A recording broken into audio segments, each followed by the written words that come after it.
In the year 1948, a nation was reborn. Israel, a dream that had been nurtured by generations of Jewish people, was declared an independent state. However, this proclamation did not herald an era of peace. It was the beginning of a tumultuous journey filled with conflicts and negotiations. Immediately after declaring independence, Israel faced its first test, the Arab-Israeli War of 1948-1949. Neighboring Arab nations launched attacks in protest, and the young nation had to fight for survival.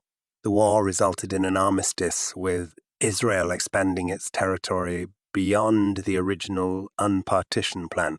Yet, victory came at a cost. Many Palestinian Arabs fled or were expelled from their homes during the war, creating a refugee crisis that still endures today. A series of armistice agreements followed, providing temporary ceasefires but no lasting peace. In 1956, Israel, alongside France and the United Kingdom, ignited the Suez Crisis by attacking Egypt. International pressure ultimately forced Israel to withdraw from the Sinai Peninsula. But the conflict continued to simmer. In 1967, the region witnessed another explosive event, the Six-Day War. Israel emerged victorious, gaining control of the West Bank, including East Jerusalem, the Gaza Strip, the Sinai Peninsula, and the Golan Heights.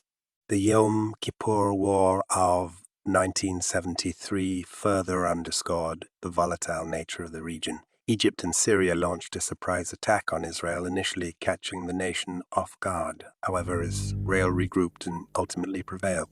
It was not until 1979 that the first Arab nation, Egypt, formally recognized Israel, signing the Camp David Accords and establishing a historic peace treaty.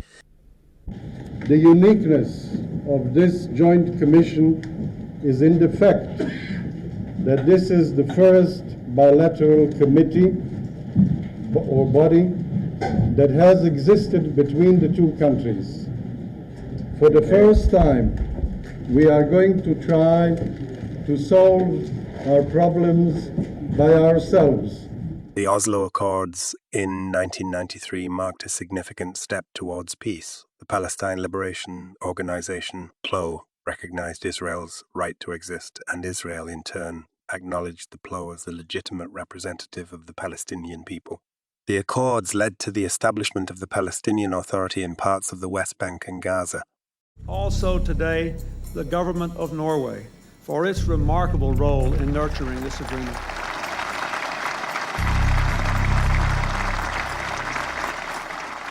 September 1993.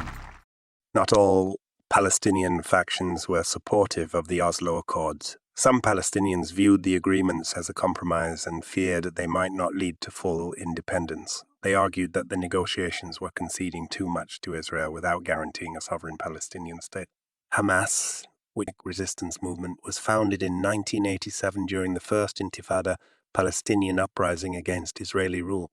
Its creation predates the Oslo Accords. However, after the Oslo Accords, Hamas found itself in a position to challenge the authority of the Palestinian Authority. Hamas gained popularity by providing social services and charitable assistance to Palestinians in the Gaza Strip and the West Bank. They built schools, hospitals, and social welfare programs, endearing themselves to many Palestinians as a viable alternative to the PLO. Over time, Hamas gained political influence, particularly in the Gaza Strip. In 2006, Hamas won the Palestinian legislative elections, resulting in its control of the Gaza Strip. This led to a political split between the West Bank, governed by the Fatah-dominated power, and Gaza. The rivalry between Fatah and Hamas led to periodic conflicts, including a civil war in 2007, which resulted in Hamas's complete control of the Gaza Strip. This division continues to this day, with Hamas remaining in power in Gaza while the PLO governs the West Bank. Hamas has been responsible for launching attacks on Israel over the years. Hamas, classified as a terrorist organization by several countries, including the United States and Israel, has engaged in various forms of violence against Israel, including rocket attacks, suicide bombings, and other forms of armed resistance. These attacks have been part of the ongoing Israeli-Palestinian conflict and are often in response to perceived injustices, Israeli military actions, or political developments. The conflict has resulted in periods of intense violence and intermittent ceasefires, with both sides accusing the other of provocations and violations of ceasefire. The situation remains complex and deeply entrenched, with numerous factors contributing to the ongoing hostilities between Israel and Hamas.